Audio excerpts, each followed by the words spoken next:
పెళ్ళైనా పండగైనా వేడుక ఏదైనా పట్టుచీరల ప్రత్యేక వేదిక వారాహి సిల్క్స్.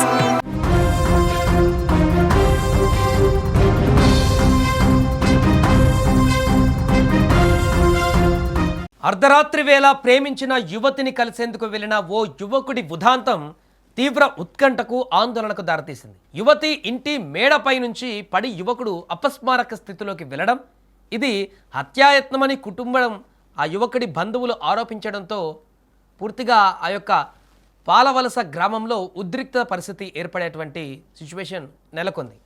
ఆనందపురం మండలం చందక పంచాయతీ పరిధిలోని ఎడ్లవారి కళ్ళ గ్రామానికి చెందిన ఓ యువకుడు ఇంటర్ చదువుతున్నాడు.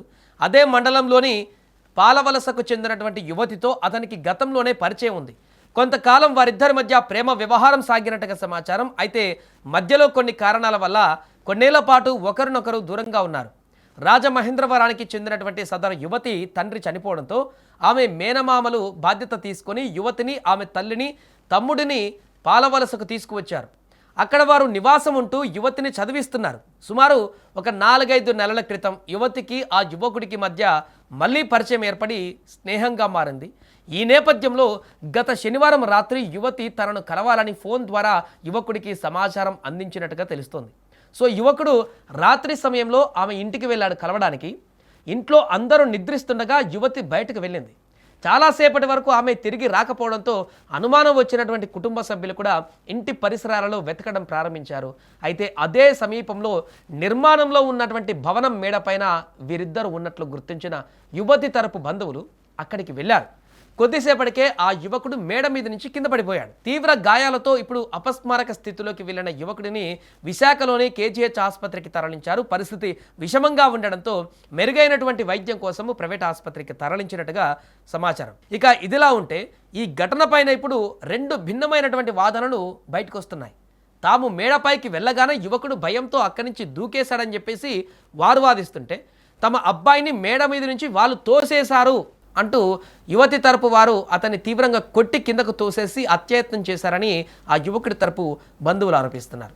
సో ఆ రోజు రాత్రి వీళ్ళు బిల్డింగ్ మీదకి వెళ్ళిన తర్వాత ఏం జరిగిందనే దానికి సంబంధించిన పూర్తి దర్యాప్తు అయితే ఇప్పుడు పోలీసులు చేస్తున్నారు. ఎందుకంటే 2 భిన్న వాదనలు వినిపిస్తున్నాయి. యువకుడి తరపున బంధువులు ఒక రకంగా ఆరోపిస్తున్నారు, యువతి తరపున బంధువులు ఇంకొక విషయాన్ని చెప్తున్నారు. కాబట్టి అసలు తనంతట తానే ఆ బిల్డింగ్ మీద నుంచి భయంతో దూకాడా, లేకుంటే నిజంగానే ఆ యువతికి సంబంధించినటువంటి బంధువులే అతన్ని బలవంతంగా ఆ బిల్డింగ్ మీద నుంచి తోసేశారా?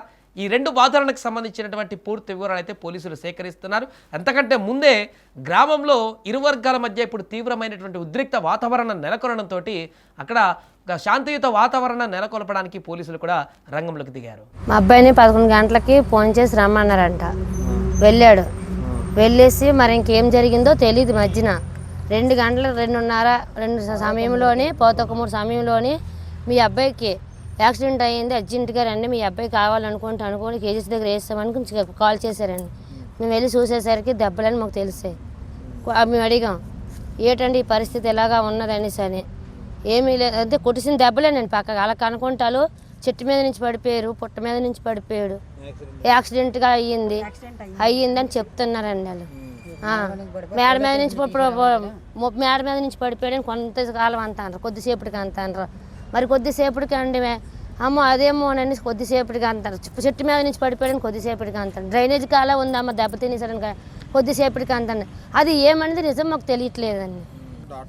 డాక్టర్లు కూడా కొట్టేసిన దెబ్బలని చెప్పారండి. చుట్టుపక్కల అయితే ఎవరు ఏది చెప్పలేదు సార్, కొట్టినవే చెప్తున్నారు.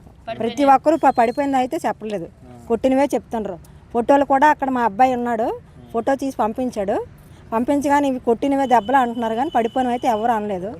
కానీ మేడమ నుంచి పడిపోయాడు అయితే అడికి ఏ కాలు ఏ జబ్బో ఏ చెయ్యో ఇరిగిపోవాలి, కానీ ముఖం మీద గుద్దినవే అన్నీ గుద్దినవే, చేతితో కొట్టినవే అన్నీ. 2 కళ్ళు కూడా పోయాయి, 2 కళ్ళు కూడా దెబ్బతినేసాయి, చెంపలు కూడా దెబ్బతినేసాయి. అందువల్ల మాకు డౌట్ వస్తుంది సార్. రాత్రి శనివారం నైట్ 11 గంటలకి ఫోన్ వచ్చిందండి. ఫోన్ కానీ మెసేజ్ వచ్చింది. అబ్బాయి ఇమీడియట్గా అక్కడి నుంచి పాలవలస ఎగువ పాలవలస అనే గ్రామానికి వెళ్ళాడండి. వెళ్ళిన తర్వాత మాకు 3 గంటలు 3:30 ఆ టైంలో ఫోన్ వచ్చిందండి. మీ అబ్బాయికి ఇలాగ యాక్సిడెంట్ అయింది, కేజీహెచ్ తీసుకెళ్ళాము అనేసి ఫోన్ వచ్చింది సార్. మేము అక్కడికి వెళ్ళి చూసేటప్పటికి అబ్బాయి కోమా స్థితిలో పడుకొని ఉన్నాడు సార్. మేము అబ్బాయి పరిస్థితి చూసి ఇక్కడ అయితే బాగోదని ఇమ్మీడియట్గా ఇక్కడ మెడికల్ హాస్పిటల్కి తరలిచ్చాం సార్. డాక్టర్లు ఏమంటున్నారండి అబ్బాయి? డాక్టర్లు అయితే చెప్పలేమంటున్నారు సార్, 40 అవర్స్ దాటితే కానీ ఏం చెప్పలేమంటున్నారు.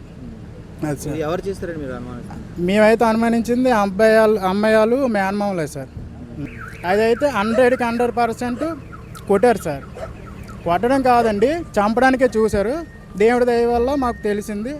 వాళ్ళు మరి ఏమనుకున్నారో తెలీదు, హాస్పిటల్కి తీసుకెళ్లారు సార్. అది వాళ్ళే కొట్టారు, వాళ్ళే తీసుకెళ్లారండి. అది సార్, మాకు మీ వల్ల ఏమైనా న్యాయం జరుగుతుందని మేము ఆశిస్తున్నాం సార్.